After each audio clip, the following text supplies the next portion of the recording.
아버지께 참되게 예배하는 자들은 영과 진리로 예배할 때가 오나니 곧 이때라. 아버지께서는 자기에게 이렇게 예배하는 자들을 찾으시느니라. 하나님은 영이시니 예배하는 자가 영과 진리로 예배할지니라. 아멘.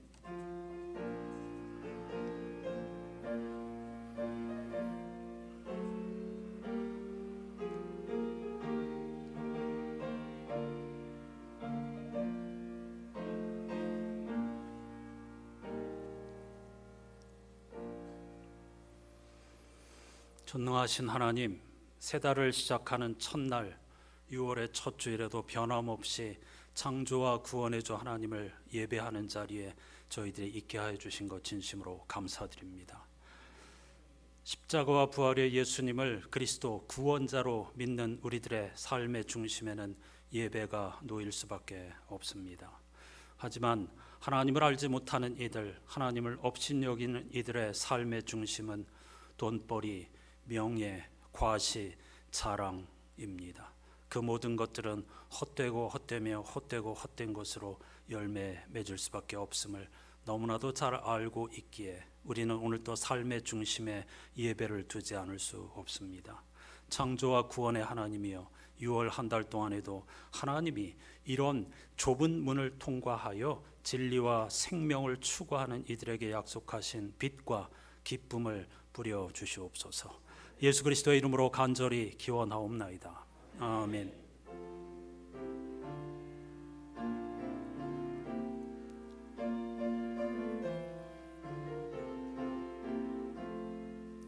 홀로 한 분 하나님께 천하 만민 경배하라. 만국왕을 다스리고 온 세상 만민 기르신다. 만국왕을 다스리고 온 세상 만민 기르신다. 독생성자 예수님께 모든 죄인 회개하라.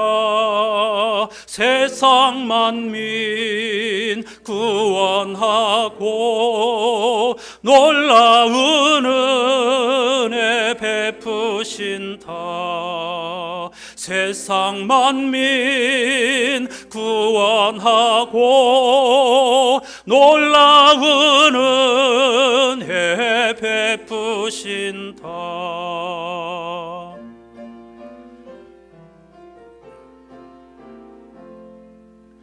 보혜사 성령님께 모든 삶을 맡기어라. 말씀으로 도우시고 죄악을 이길 힘 주신다. 말씀으로 도우시고 죄악을 이길 힘 주신다.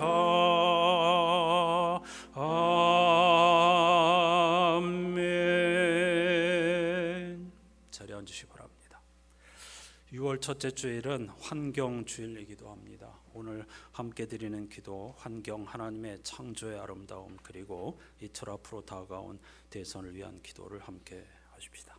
하나님, 당신께서 태초에 보기 좋았던 세상을 창조하셨습니다.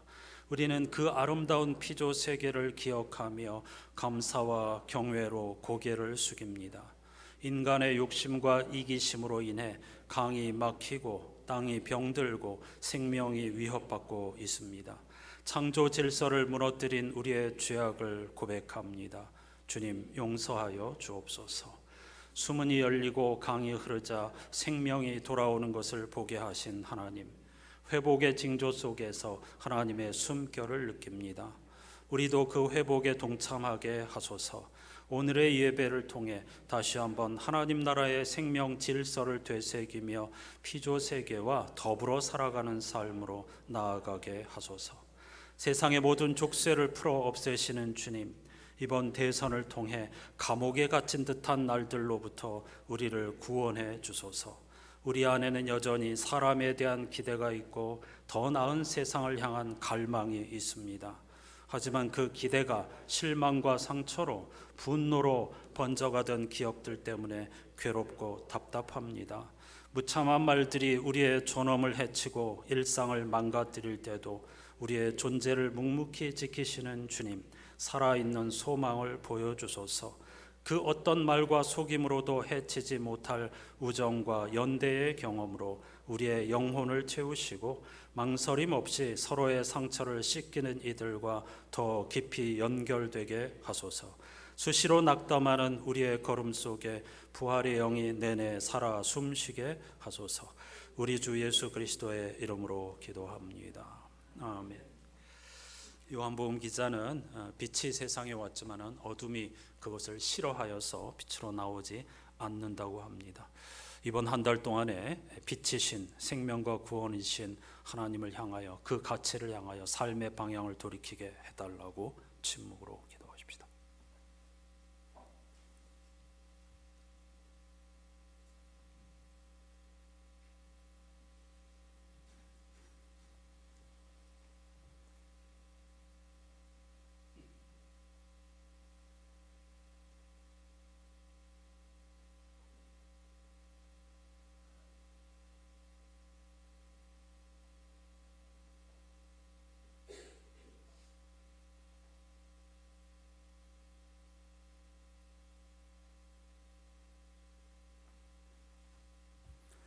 하나님 나라를 향하여 진심으로 삶의 방향을 돌이키기 원하시는 이들에게 주시는 생명의 말씀에 여기에 있습니다. 하나님께서 구하시는 제사는 상한 심령이라. 하나님이여, 상하고 통회하는 마음을 주께서 멸시하지 아니하시리이다. 아멘.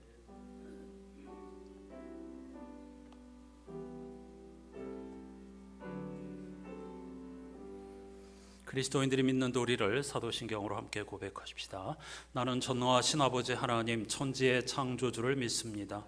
나는 그의 유일하신 아들 우리 주 예수 그리스도를 믿습니다.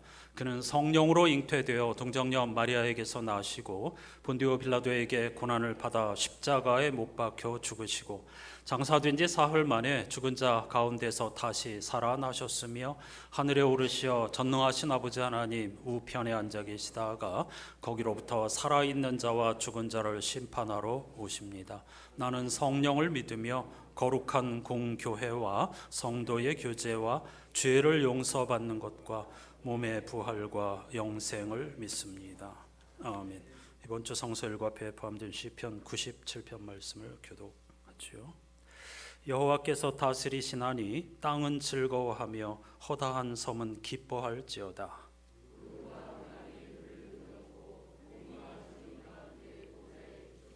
불이 그의 앞에서 나와 사방의 대적들을 불사르시는도다. 산들이 여호와의 앞 곧 온 땅의 주 앞에서 밀랍같이 녹았도다.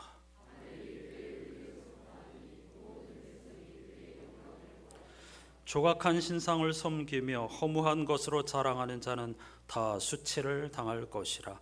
너희 신들아 여호와께 경배할지어다.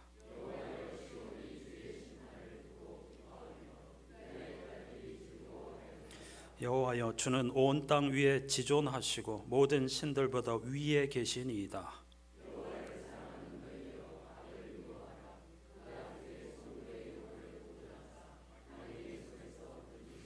의인을 위하여 빛을 뿌리고 마음이 정직한 자를 위하여 기쁨을 뿌리시는도다.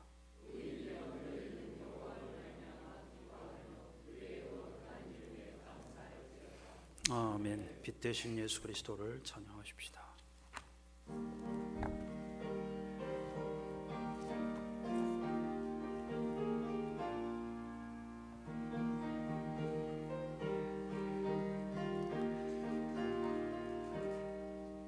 온 세상이 캄캄하여서 참 빛이 없었더니 그 빛나는 영광 나타나 온 세상 빛이었네. 영광의 주, 영광의 주, 밝은 그 빛 내게 비추었네. 영광의 주, 영광의 주, 이 세상의 빛은 오직 주 예수님. 주 말씀을 믿는 사람은 그 마음이 시원하고 주 명령을 준행하는 자 그 길이 환하겠네. 영광의 주, 영광의 주, 밝은 그 빛 내게 비추었네. 영광의 주, 영광의 주, 이 세상의 빛은 오직 주 예수님.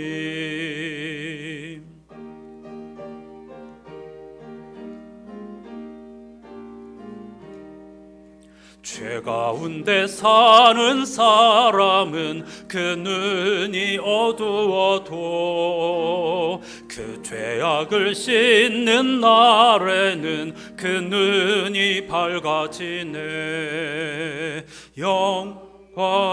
영광의 주, 영광의 주, 밝은 그 빛 내게 비추었네. 영광의 주, 영광의 주, 이 세상의 빛은 오직 주 예수님.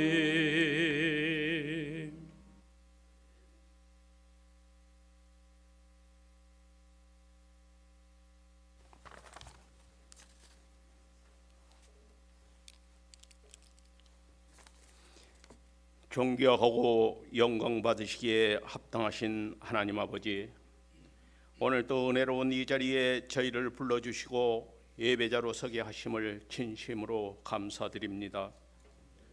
푸르른 생명력이 충만한 6월의 아름다움을 바라보며 이 모든 것이 주님의 은혜임을 찬양합니다. 이 시간 마음과 뜻과 정성을 다해 하나님께 나아가기를 원합니다. 주님, 저희는 연약하여 시험에 들기도 하고 작은 일에 쉽게 넘어집니다. 주님께서 원하시는 그 자리에 서야 함에도 불구하고 어리석은 욕심과 유혹에 이끌려 엉뚱한 곳을 헤매고 방황했던 저희들을 용서하여 주시옵소서. 입술로는 주님을 고백하지만 행동은 주님을 부끄럽게 했던 저희들을 위선과 가면을 이 시간 내려놓습니다. 이 예배를 통해 우리 모두가 있어야 할 자리를 다시 분명히 깨닫게 하시고 그 자리에서 흔들리지 않고 굳게 서도록 인도하여 주시옵소서. 우리가 날마다 은혜로우신 하나님께 나와 하나님의 이름을 부를 수 있게 하신 것, 그리고 말씀과 기도 가운데 위로를 받고 오늘을 살아갈 힘과 용기를 얻게 하신 것 참으로 감사합니다. 주님, 6월은 호국 보훈의 달입니다.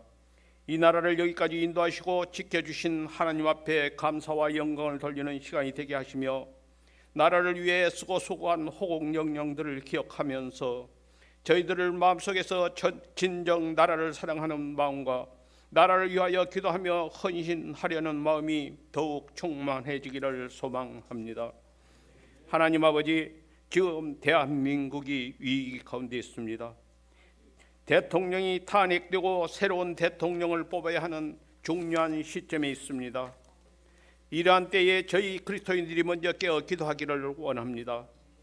그리하여 다가오는 대통령 선거 모든 과정을 주님의 손에 올려 드리오니 하나님께서 친히 주관하여 주시옵소서.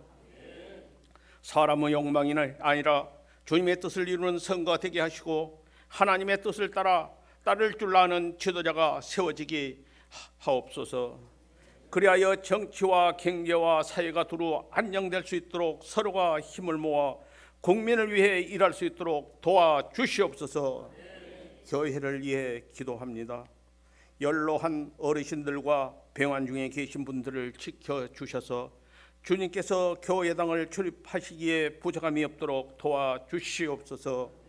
또한 믿음이 연약한 분들을 기억해 주셔서 믿음이 장성한 분량에 이르기까지 인도해 주시고 지켜 주시옵소서.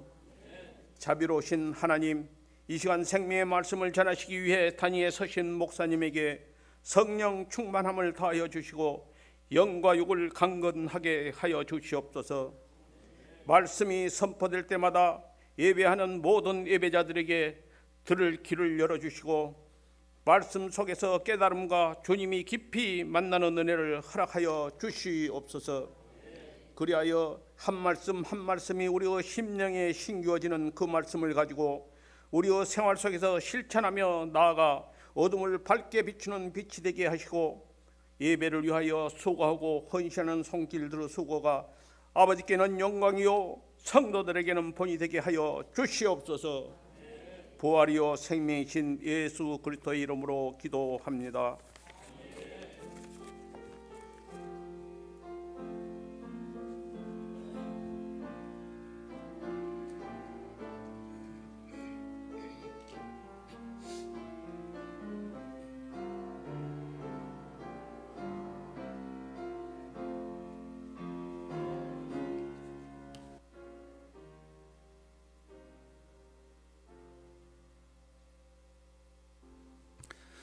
이제 모두 자리에서 일어나셔서 오늘 우리에게 주시는 하나님의 말씀을 경청하겠습니다. 부활절 마지막 7번째 주일에 주시는 하나님의 말씀, 요한복음 17장 20절에서 26절까지가 성서 일과표에 주어져 있는데요, 그 가운데 24절을 메시지 성서로 읽겠습니다. 아버지, 나는 아버지께서 내게 주신 사람들이 내가 있는 그곳에 나와 함께 있으면서 내 영광 곧 세상이 존재하기 오래전부터 아버지께서 나를 사랑하셔서 내게 주신 빛을 보게 되기를 바랍니다. 아멘. 자리에 앉아주시기 바랍니다. 하나님의 영광을 메시지 성서는 빛이라고 이렇게 표현하고 있죠. 오늘 예배의 주제입니다. 깨달음이라고도 할 수 있는데요, 따라서 영상으로 함께할 찬송가 사랑의 빛 오늘 내 마음에 기도를 담아 함께 하십시다.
사 4절 5절은 같이 부르십시다.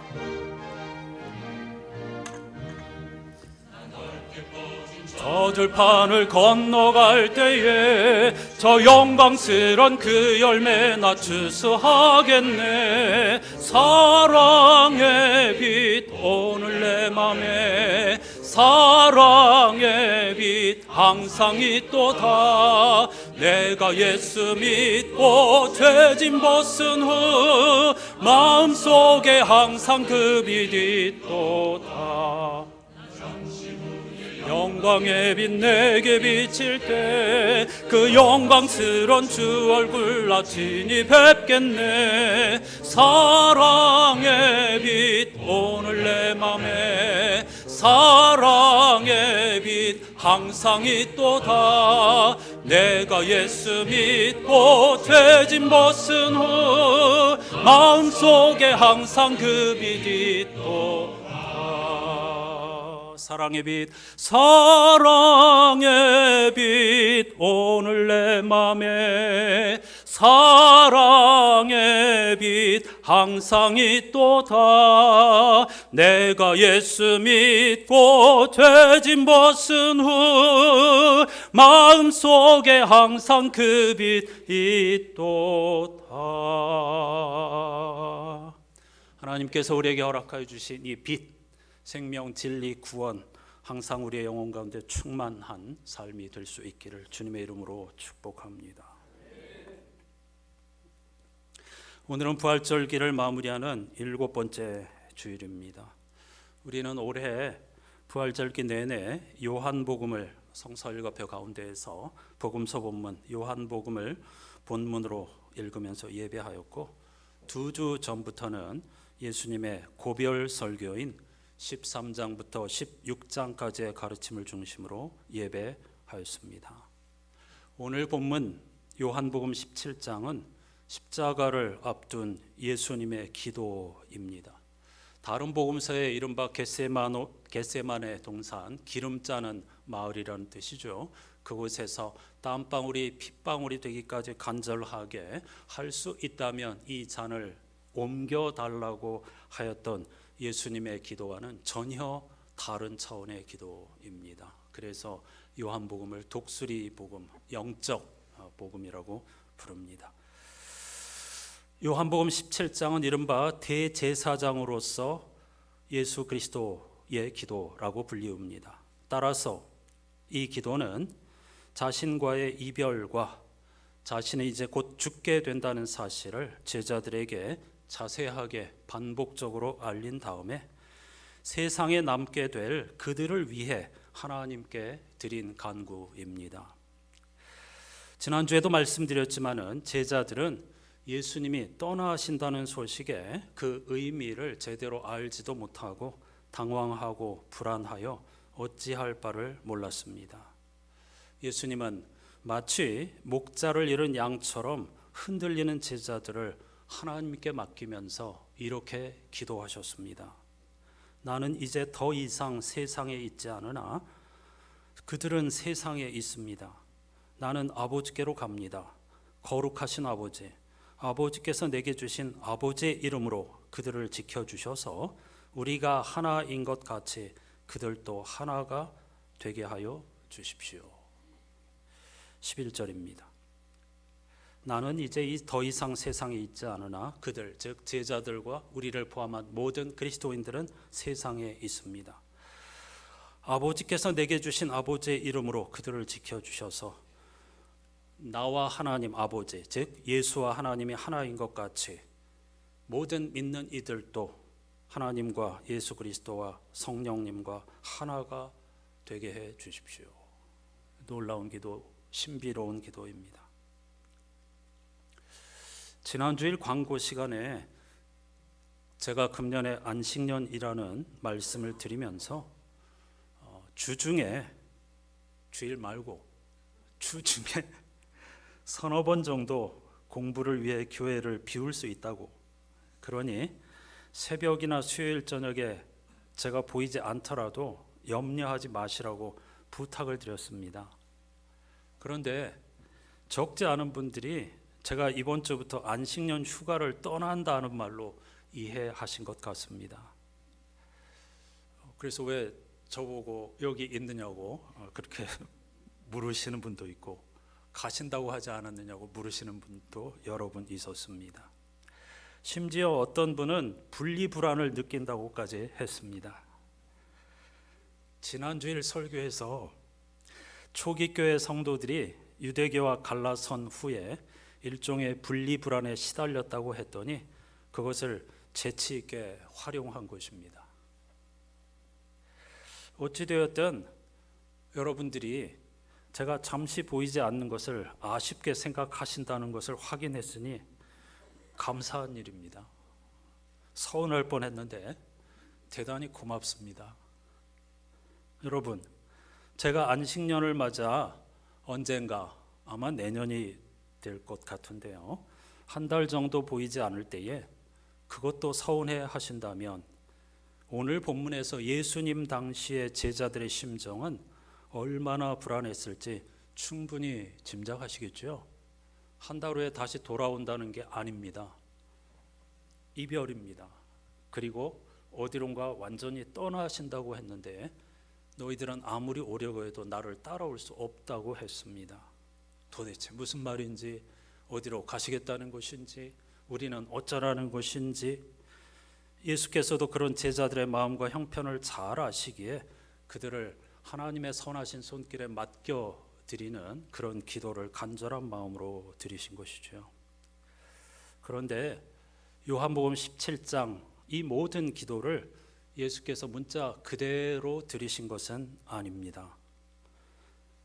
이 요한복음 17장에 예수님의 대제사장으로서 드린 기도는 요한복음 공동체의 신앙 고백이 겹친 것이라고 보아야 합니다. 왜냐하면 요한복음은 예수님의 공생애가 끝나고, 그러니까 십자가와 부활 이후에 최소한 두 세대, 약 60년가량이 흐른 뒤에 기록된 책입니다. 이미 그때 예수님의 직계 제자, 이른바 12제자들은 모두 죽었고 그 제자들의 제자들, 그리고 그 제자들의 제자의 제자들이 교회를 끌어가고 있었습니다. 그러니까 이 기도가 당시에 뭐 놓은 기도 없었고 그런데 그대로 한 것이 아니죠. 예수 그리스도의 삶의 자취를, 그리고 그분의 가르침을 생각하고, 또 요한복음 공동체, 그 신비주의 공동체라고 했죠. 그들의 신앙 고백을 담아 우리들에게 전해 주신 아주 귀하고 값진 기도라고 읽어야 하겠습니다. 그러므로 요한복음 17장은 예수 그리스도를 통해서 하나님의 사랑을 온전하게 경험한 초기 그리스도인들의 고백이고 기도이며 찬송인 것이죠. 이 요한복음 17장에 대제사장이신 예수 그리스도의 기도는 세 부분으로 이루어져 있습니다. 먼저는 예수께서 자신을 위해 드린 기도, 십자가의 길을 걸어가는 자신을 위해서 드린 기도. 두 번째 부분은 예수님 당시에 남은 제자들, 지금 두려워하고 방황하고 어찌할 바를 모르는 그런 제자들을 하나님께 맡기는 기도이고요.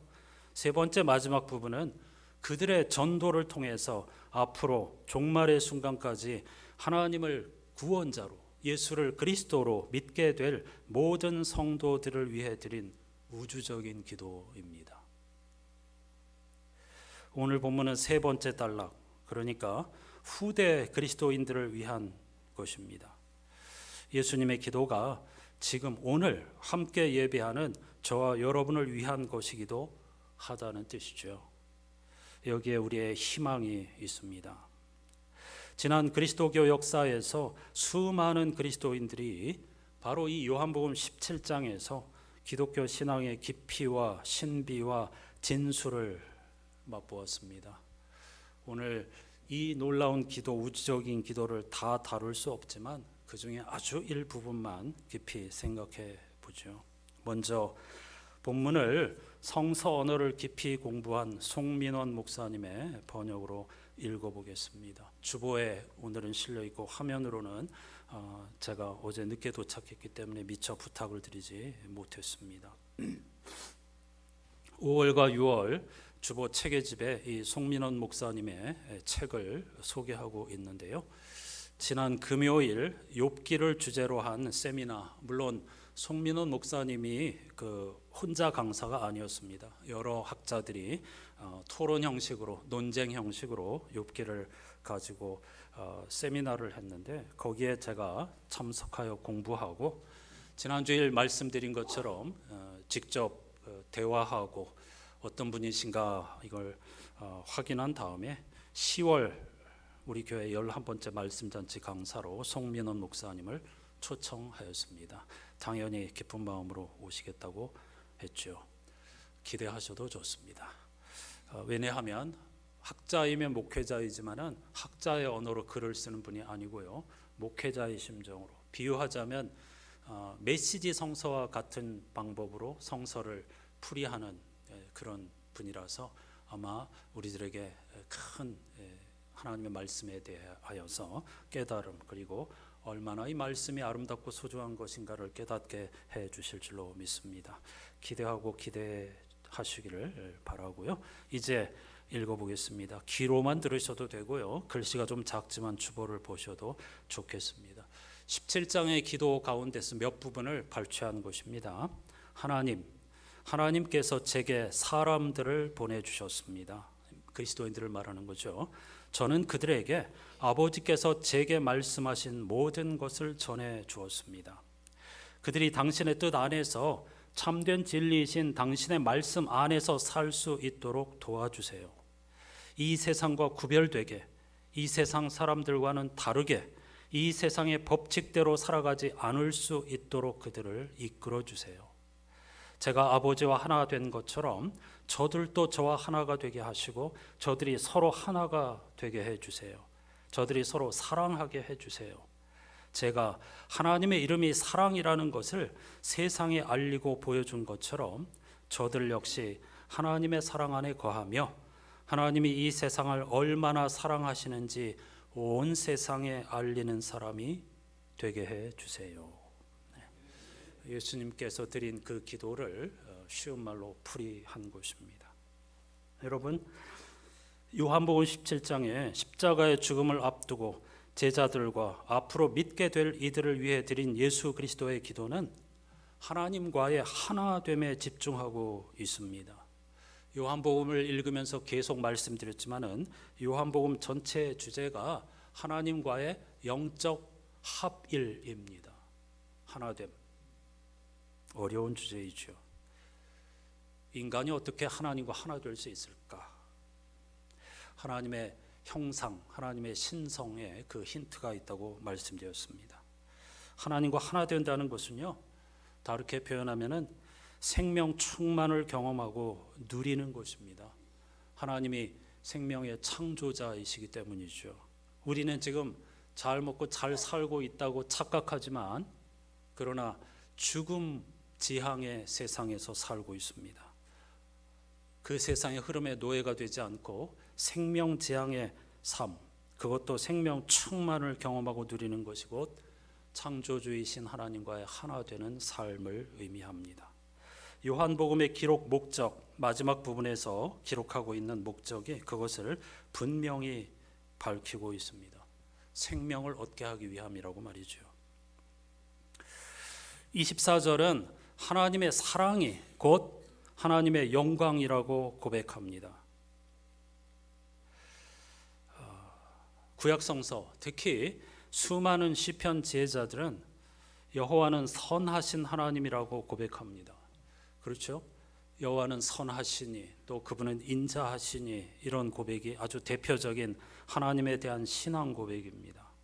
그런데 선하다는 것이 무슨 뜻입니까? 우리는 이 착할 선자에 이미 익숙해져 가지고 하나님이 선하신 분이라는 건 하나님이 착한 분이라는 뜻이구나, 하나님은 좋은 분이라는 뜻이구나, 이렇게 단편적으로 이해하기 쉽습니다.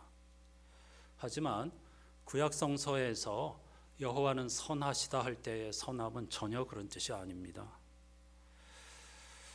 유대인들이 구약성서에서 하나님이 선하시다라고 고백할 때의 그 선함은 신상필벌을 정확하게 내리시는 분이라는 뜻입니다. 그게 그들이 이해하는 선함입니다. 엉뚱한 이야기 아니죠? 맞죠? 이 세상에서 착한 사람이 복을 받고 악한 사람이 벌을 받는 게 선한 일 아닙니까? 하나님이 선하시다는 건 그걸 정확하게 시행하시는 분이라는 신앙 고백입니다. 유대인들이 수많은 고난 가운데서도 희망을 붙잡고 살아갈 수 있었던 이유가 바로 그런 하나님 이해 때문이었습니다. 우리를 멸시하고 억압하는 저 악한 사람들, 하나님을 무시하는 저들에게 반드시 하나님이 벌을 내리신다. 이런 고난 가운데서도 하나님만을 붙잡는 사람들에게 반드시 하나님이 상을 주신다, 보응해 주신다. 신상필벌 그리고 인과응보의 순리를 어기지 않고 정확하게 시행하시는 분, 그것이 바로 구약성서에서 여호와는 선하시다라는 그 고백의 의미입니다. 우리가 생각하는 것과 굉장히 다르죠. 이게 매우 중요한 차이가 있는데요. 이 구약성서에서 그들이 말하는 하나님의 사랑은 사랑을 받을 만한 자격이 있는 사람들에게만 해당하는 겁니다. 이들의 여호와는 선하시다 하는 그 신앙 고백에서요, 그걸 풀어낸다고 하면 하나님의 사랑은 자격이 있는 사람에게만, 거칠게 말하면 율법을 잘 지키는 사람들에게만 하나님의 사랑이 임한다, 그런 뜻입니다. 실제로 그들은 그렇게 믿었고 지금도 유대인들은 그렇게 믿고 율법 중심의 삶을 살아가고 있습니다. 따라서 구약성서에서 말하는 하나님의 사랑과 요한복음 17장에 예수께서 가르치신 하나님의 사랑은 질적으로 다른 것입니다. 유대인들이 본 하나님의 사랑은 제한적이지만 예수 그리스도께서 가르치시는 하나님의 사랑은 제한적이지 않습니다. 원수까지도 사랑합니다.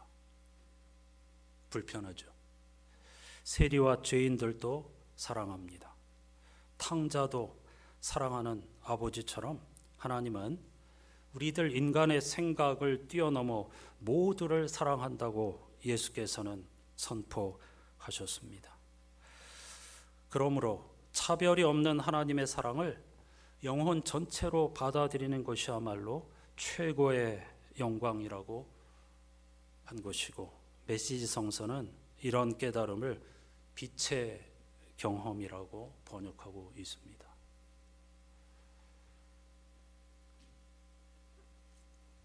여기서 빛은 자연을 통해 경험하는 빛이 아닙니다. 해와 달을 통해서 경험하는 빛이 아닙니다. 이번 주 성시 시편 97편에 아주 멋진 표현이 있습니다. 시니까 그렇지만은 하나님께서 의인과 정직한 자를 위하여 빛과 기쁨을 뿌리신답니다. 아름다운 표현이죠. 직역하면 빛은 의인에게 뿌려지며 기쁨은 마음이 바른 자들에게 뿌려진다, 이렇게 읽을 수 있습니다. 여기서 의인과 정직한 자는 동의적 평행법입니다. 하나님만을 바라는 자, 하나님께만 피하는 자, 무슨 일이 있어도 하나님께만 의지하고 하나님을 신뢰하는 자를 지혜문학에서는 의로운 자라고 하고 정직한 자라고 표현하고 있습니다. 흠없는 자들이 아닙니다. 그렇게 하나님만을 바라는 자들에게 하나님은 빛을 뿌리시고 기쁨을 뿌려주신다는 겁니다. 여기서 한 가지 질문이 생깁니다. 그럼 의인과 정직한 자에게 빛과 기쁨을 뿌리신다는 시편 97편 11절 말씀은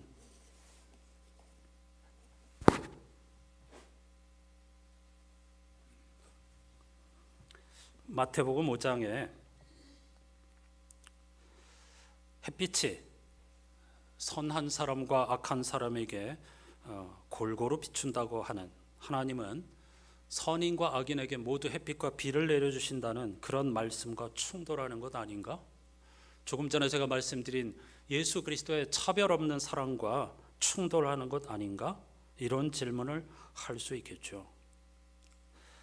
여기서 말하는, 즉 시편 97편에서 말하는 빛도 요한복음 17장에서의 그것처럼 자연을 통해 경험하는 빛이 아닙니다. 영적 통찰과 깨달음을 의미합니다. 그걸 기쁨이라고도 동의적 평행법으로 번역하고 있는 것이죠. 여러분, 여기서 하나님의 빛과 기쁨이 의인과 정직한 자에게 하나님이 주신다고 하는 것은 그들에게만 주신다는 게 아닙니다. 모두에게 열려 있습니다. 문제는 하나님이 뿌려주시는 빛과 기쁨에 관심이 있느냐, 그 가치를 향하여 삶의 방향을 돌리느냐, 돌이키느냐, 회개하느냐, 거기에 달려 있는 것이죠. 문자적으로만 읽으면 하나님은 의인에게만 빛을 뿌리시고 기쁨을 뿌리신다 이렇게 읽을 수 있지만 그렇지 않습니다. 오늘 요한복음 17장의 예수 그리스도의 기도를 통해서도 깨달을 수 있는 것처럼 모두에게 열려 있습니다. 우리를 생명 충만한 삶으로 인도하시는 하나님의 사랑은 인간이 설정한 어떤 조건에 제한받지 않습니다. 따라서 그런 조건에만 삶을 거는 이들에게는 이런 가르침이 귀에 들어오지 않을 것입니다. 이 97편 7절에 그런 사람들을 조각한 신상 그리고 허무한 것을 자랑하는 자 이렇게 표현하고 있습니다. 이런 사람들은 하나님께서 뿌려주시는 빛과 기쁨을 절대로 경험할 수 없다는 뜻입니다. 모두에게 열려 있는데, 차별 없이 제한 없이 모두에게 주어져 있는데, 만일 우리의 관심이 허무한 것들에게만 집중하고 있다면 전혀 그러한 깨달음과 그리고 기쁨과 자유와 평화의 세계를 맛볼 수가 없다는 뜻입니다. 따라서 특히 예수 그리스도께서 부자, 마음이 교만한 자에게 주시는 경고에 귀를 기울여야 합니다. 어려움 없이 넉넉하게 사는 이들은 기독교 신앙의 깊이로 들어가는 노력을 훨씬 더 많이 기울여야 합니다. 재산만이 아니라 생명조차도 자기 것이 아니라는 사실을 더 뚫어보아야 하고, 그것으로 하나님의 사랑과 하나님의 사랑으로만 가능한 참된 행복을 얻는 게 아니라는 사실을 정확하게 직시해야만 합니다.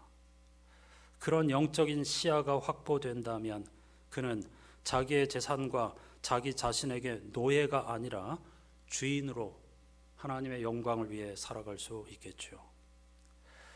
이번 주 제1독서 사도행전에 보면 익숙한 이야기가 있습니다. 사도 바울 일행이 예수 그리스도의 복음을 전하였는데 어느 마을에 가니까 점쟁이 여인이 있었습니다. 온 마을이 그 여인을 통해서 돈벌이를 하고 있었습니다. 그러니까 그 여인이 그 마을을 먹고 살린 겁니다. 말하자면 어떤 꽤 용한 무속인인데 그 많은 사람들이 이 무속인을 찾아서 이곳으로 왔기 때문에 결국 그 지역을 살리는 큰 돈벌이를 해주는 여자였다 이렇게 기록되어 있고, 그는 주인에게 고용된 사람이었습니다. 이걸 하나의 비유로 읽는 것도 굉장히 좋습니다. 그런데 이 여인이 바울 일행을 따라다니면서 큰 소리로 이들은 지극히 높으신 하나님의 종인데 여러분들에게 구원의 길을 전하고 있다 이렇게 외쳤습니다. 뭔가 영적인 그 통찰이 있었겠죠. 이 점을 치는 자였으니까요. 여러 날 이렇게 쫓아다니면서 그렇게 소리를 지르자 바울이 그 여인에게 예수 그리스도의 이름으로 명하노니 이 여자에게서 나오라. 그러니까 그 여자를 조종하고 있는 악한 영을 향하여서 나오라고 했죠. 그랬더니 그 순간에 귀신이 빠져나왔다는 겁니다. 그러자 그 여자를 고용한 주인들이 자기들의 돈벌이 희망이 끊어진 것을 보고, 굉장히 중요하고 직설적인 표현입니다. 돈벌이 희망이 끊어진 것을 보고 바울과 실라를 붙잡아서 관원들에게 끌고 갔다. 말하자면 죽이려고 했다는 것이죠. 왜? 돈벌이 수단을 없애버렸으니까. 원수도 이런 원수가 어디 있겠습니까? 그래서 결국 감옥에 매를 맞고 감옥에 갇혔는데 그때 옥문이 열리는 초자연적인 역사가 일어났습니다. 수많은 사람들이 그들 앞에 엎드려서 어떻게 해야 구원 얻을 수 있습니까? 하고 물었을 때에 바울이 유명한 선언을 합니다. 16장 31절 여러분들이 다 암송하고 있죠. 주 예수를 믿으시오. 그리하면 그대와 그대의 집안이 구원을 얻을 것입니다. 라고 말이죠.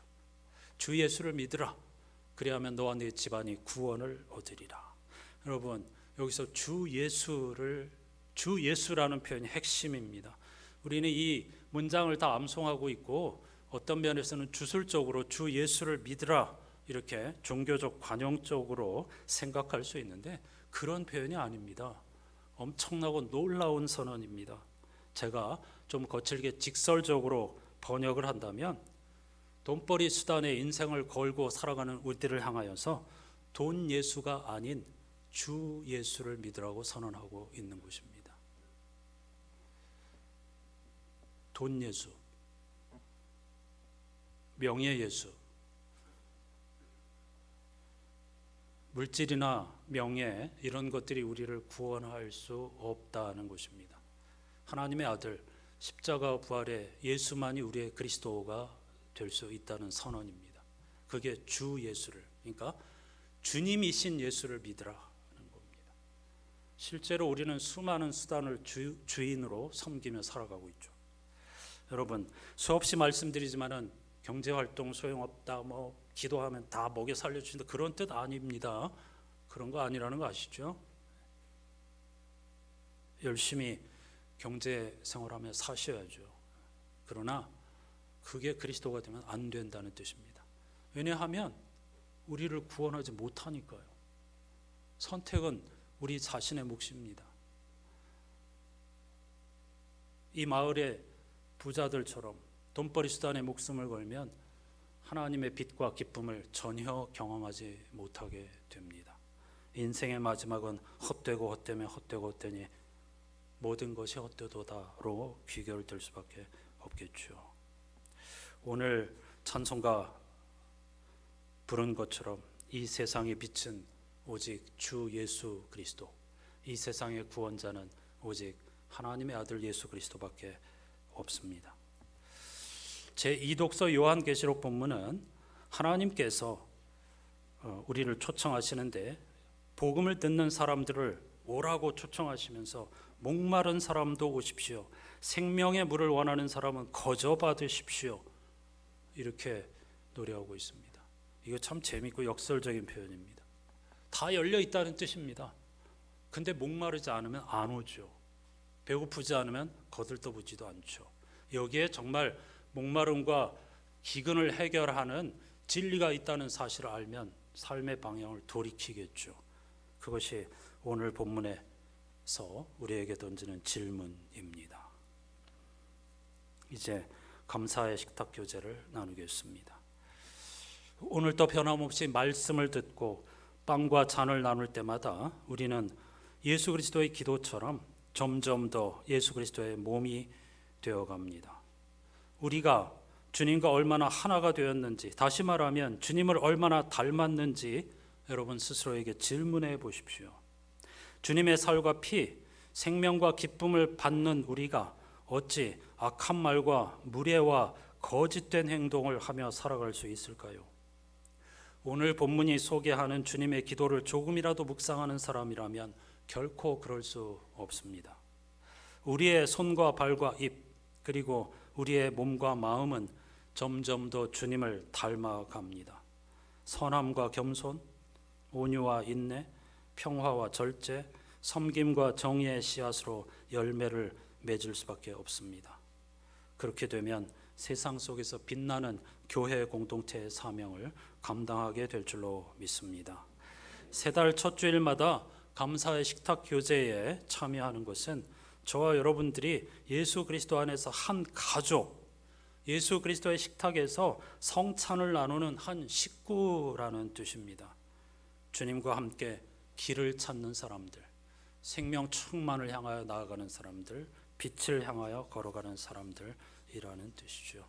이제 그런 한 달의 삶이 되기를 갈망하면서 325장 예수가 언제 어디서나 우리와 함께 계시니 1절과 2절을 부르시면서 빵을 받기만 하십시오. 장로님들과 이 목사님 나오십시오.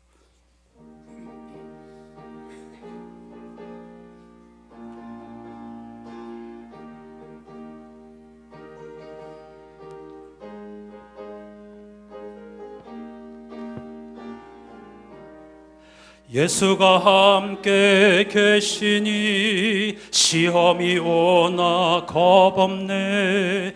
기쁨의 근원 되시는 예수를 위해 삽시다. 다시 한번. 예수가 함께 계시니 시험이 오나 겁없네. 기쁨의 근원 되시는 예수를 위해 삽시다.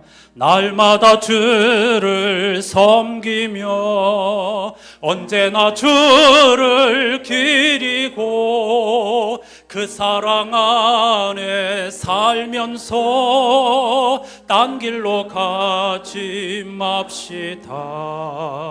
이 세상 사는 동안에 주 이름 전파하면서 무한한 복락 주시는 예수를 위해 삽시다. 날마다 주를 섬기며 언제나 주를 기리고 그 사랑 안에 살면서 딴 길로 가지 맙시. 날마다 주를 섬기며 언제나 주를 기리고 그 사랑 안에 살면서 딴 길로 가지 맙시다. 할렐루야. 오늘 주님의 기도와 정확하게 일치하는 기가 막힌 찬송과 가사입니다. 고백하십시다. 이 빵은 생명을 상징합니다. 생명의 양식인 주님께서 우리를 부르십니다. 이 빵을 먹는 사람은 나와 하나가 될 것이다. 이 빵을 먹고 빛의 세계로 나와다오. 다 같이 아멘. 새 달에도 주님을 닮아가며 빛 가운데 살겠습니다.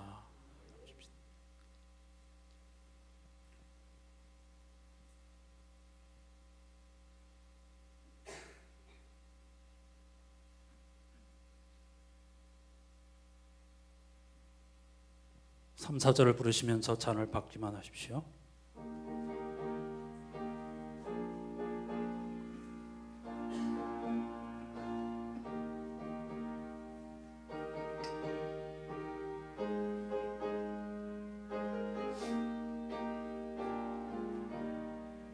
이 세상 친구 없어도 예수는 나의 친구니 불의한 일을 버리고 예수를 위해 삽시다.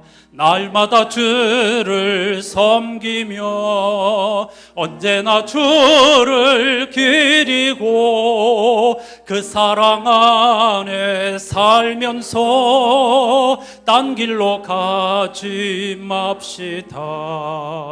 주께서 심판하실 때 잘했다 칭찬하리니 이러한 상급 받도록 예수를 위해 삽시다. 다시 한번. 주께서 심판하실 때 잘했다 칭찬하리니 이러한 상급 받도록 예수를 위해 삽시다. 날마다 주를 섬기며 언제나 주를 기리고 그 사랑 안에 살면서 딴 길로 가지 맙시다. 고백하십시다. 이 잔은 기쁨을 상징합니다. 기쁨의 근원인 주님께서 우리를 초청하십니다. 이 잔을 마시는 사람은 나와 하나가 될 것이다.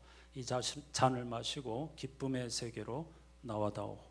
아멘. 새 달에도 주님을 닮아가며 기쁨 가운데 살겠습니다. 3절과 4절을 찬송하신 후에 기도하겠습니다.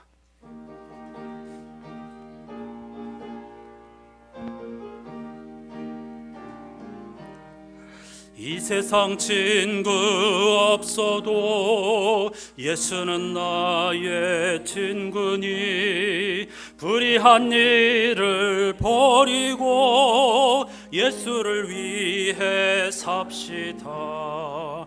날마다 주를 섬기며 언제나 주를 기리고 그 사랑 안에 살면서 딴 길로 가지 맙시다. 주께서 심판하실 때 잘했다 칭찬하리니, 이러한 상급 받도록 예수를 위해 삽시다. 날마다 주를 섬기며 언제나 주를 기리고 그 사랑 안에 살면서 딴 길로 가지 맙시다. 할렐루야. 오늘 6월 1일이죠. 이제 다음 주일부터는 성령 강림절이 시작됩니다. 내다보는 감사이죠. 이 한 달 동안에도 우리가 주님 안에 있다는 사실, 살아도 죽어도 무슨 일을 만나도 주님만이 우리의 구원자라는 사실을 고백하는 공동체로서 우리 안산교회가 예배 중심의 일상을 살아갈 수 있도록 세상에서 빛과 소금의 사명을 감당하게 해달라고 다 같이 간절한 마음으로 기도하십시다. 하나님 아버지 감사합니다. 처음과 나중이 되시는 하나님께서 새 달 첫 주일마다 마지막을 생각하게 해주시고 365일 어제도 오늘도 내일도 영원토록 우리와 함께 하시며 살아계시다고 하는 사실을 우리에게 가르쳐 주시니 감사드립니다. 오늘 주님의 몸과 피를 기념하는, 기억하는 성찬 예식과 함께 드리는 부활절 마지막 주일에서 대제사장으로서 모든 성도와 그리고 인류를 위하여 간절한 마음으로 드리신 예수 그리스도의 기도에 하나님의 마음이 담겨 있는 줄로 믿습니다. 하나님의 영광은 모든 이들을 차별 없이 사랑하는 것이고 인간의 제한성과 편견을 뛰어넘어서 품어주는 것입니다. 이것을 발견하고 경험한 요한복음 공동체는 빛의 경험에 묘사하고 있습니다. 하나님, 우리가 평생 동안 예배 중심의 일상을 살아가면서 이 하나님 나라의 빛을 보지 못한다면, 생명과 사랑, 충만, 자유, 평화로 인도하는 빛을 알지 못한다면, 그것을 향하여 삶의 방향을 돌이키지 않는다면 바울의 고백처럼 우리는 가장 가련하고 불쌍한 이들이 될 것입니다. 주님, 이 땅에서 최선을 다해 선한 싸움을 싸우지만 그러나 동시에 하나님의 나라, 빛의 세계를 갈망하면서 복되게 살아가는 우리들이 되게 해 주시옵소서. 특히 그것은 개인적으로 갈 수 없는 길이기에 우리를 믿음의 동무 도반으로 불러주시고 함께 손잡고 어깨 동무하면서 길을 찾아 나서게 하여 주신 것 감사드립니다. 6월 한 달 동안에도 이 여정에 있는 사랑하는 안산교회 공동체가 언제 어디서나 우리와 함께 하시는 하나님의 사랑을 기억하고 그 주님을 닮아가는 삶을 살아가는 거룩한 날들이 되게 해 주시옵소서.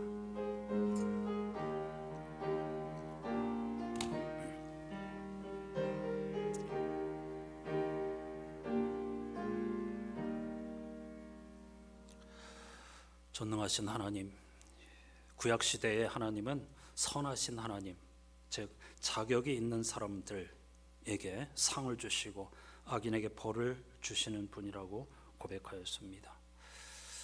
그러나 예수 그리스도의 하나님 이해는 그것을 뛰어넘어 더 깊은 곳으로까지 나아갔습니다. 유대인들이 보지 못했었던 하나님의 하나님 되심, 하나님의 영광을 예수 그리스도께서 보았고 그것을 우리에게 전하여 주었기 때문입니다. 빛의 경험입니다. 간절히 소망합니다. 평생 예배 중심의 신앙생활하면서 하나님 나라 생명과 구원의 빛을 보지 못한다면 우리의 삶도 역시 허무하게 끝나고 말겠죠. 살아도 죽어도 주님 안에 있다는 신앙 고백은 바로 이렇게 예수 그리스도 안에서 하나님의 영광, 빛을 본 이들의 고백입니다. 하나님이 언제 어디서나 우리와 함께 하시면서 끝까지 우리를 붙들어 주시고 방황하고 특히 돈벌이 수단을 신처럼 여기는 세상 속에서 허덕이는 우리들에게 주 예수를 그리스도로 믿으라고 선언하고 있습니다. 이 말씀이 우리의 영혼을 환히 비추게 해 주시옵소서. 하나님 나라의 가치를 향하여 삶의 방향을 온전히 돌이키게 해 주시옵소서. 뉘우침에서 끝나는 것이 아니라 삶의 우선순위와 방향을 완전히 돌이켜서 무슨 일을 만나든지 자유와 평화, 기쁨을 누리게 해 주시옵소서.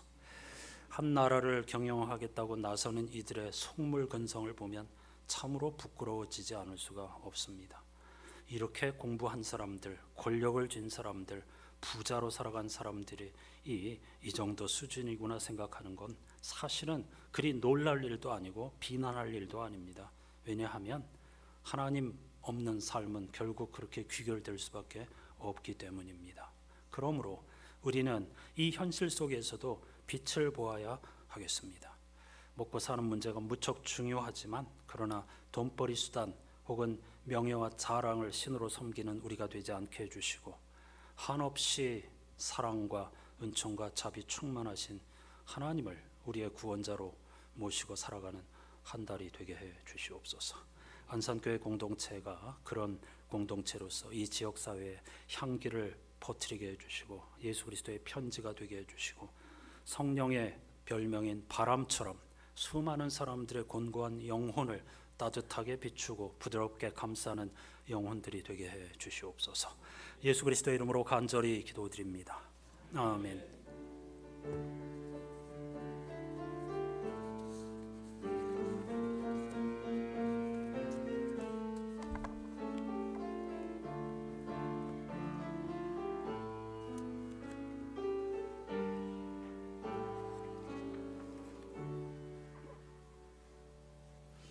이렇게 다시 한번 고백하십시다. 이 세상의 빛은 오직 예수 그리스도이십니다.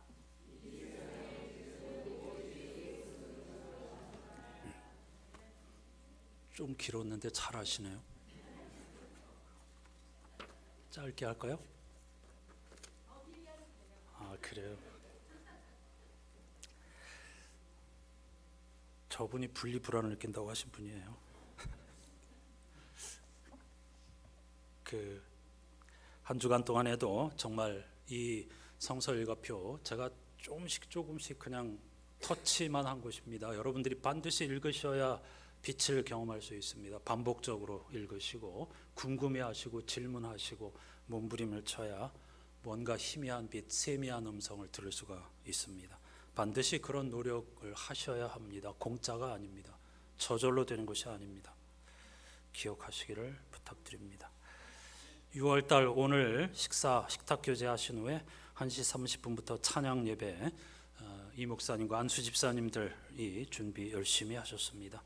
기쁨 주일 찬양 예배 드리고 다음 주일 배움 주일에는 예배란 무엇인가, 특히 나에게 이 관념적인 예배 말고 사전적인 의미의 예배는 이겁니다. 이런 배움이 아니고요. 우리 교단에 존경받는 원로이신 이재철 목사님의 설교를 통해서 나에게 예배란 무엇인가, 왜 성도의 삶에 변화가 없는가, 그건 예배 같지 않은 예배 때문이다, 그런 주제인데요. 깊이 성찰해 보십시다. 그리고 네 번째 주일은 항존지 공부 및 독서 모임을 이번 달까지 하고요. 7, 8월은 쉬고 9월부터 2학기를 시작하겠습니다. 한 가지 더 시작하는 것이 있습니다. 일상의 기도. 아침과 저녁 하루의 시작과 마무리를 아주 짧은 서너 문장의 기도를 통해 훈련하는 그런 프로그램입니다. 다음 주 오후 1시에 첫 모임을 갖겠는데요. 선착순 12명을 모집합니다. 함께 하실 분은 아래 입구에 준비된 신청서에 꼭 제출을 해주시고요. 이 기도문은 목회자가 쓴 것이 아니고 목회자와 지난번에 기도 훈련에 함께 참여하셨던 여러분들이 같이 쓴 기도입니다.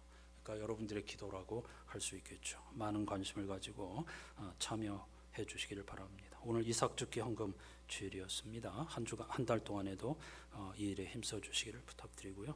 어제 아들 덕호 결혼 예식 마치고 유미경 집사님 하나님의 은총에 감사하여 여러분들에게 떡을 제공하신다고 합니다. 오늘 풍성한 식탁이 되겠죠. 빠짐없이 함께 나누어 주시면 좋겠습니다. 다 같이 자리에서 일어나셔서 찬송 3절로 부르시겠습니다.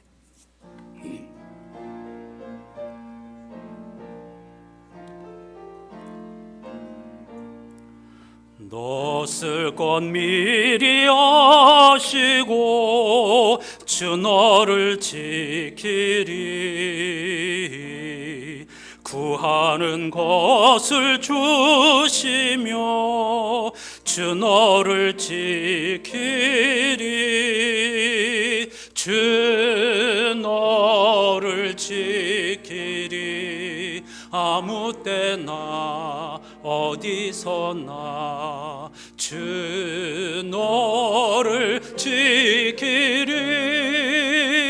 늘 지켜주시리. 주 너를 지키리.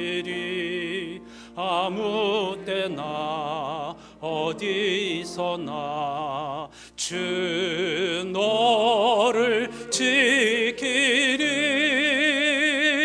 늘 지켜주시리.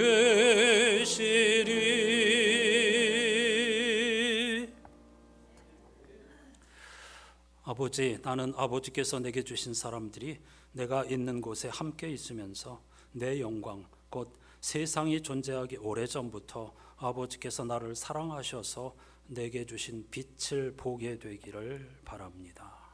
아멘. 우리 구주 예수 그리스도의 은혜와 하나님 아버지의 사랑과 성령님의 말로 닿을 수 없는 탄식과 교제가 새달 6월 첫날 첫 주일 부활절 마지막 주일 예배를 드리면서 하나님께서 예수 그리스도 안에서 우리에게 허락해 주신 생명과 자유와 기쁨의 빛, 하나님께서 원하는 자, 삶의 방향을 돌이키는 자에게 흩뿌려 주시는 놀라운 깨달음의 빛과 기쁨을 충만히 누리기를 원하는 모든 예배자들의 삶의 자리에 영원히 함께 하여 주시옵기를 간절히 축원하옵나이다. 아멘.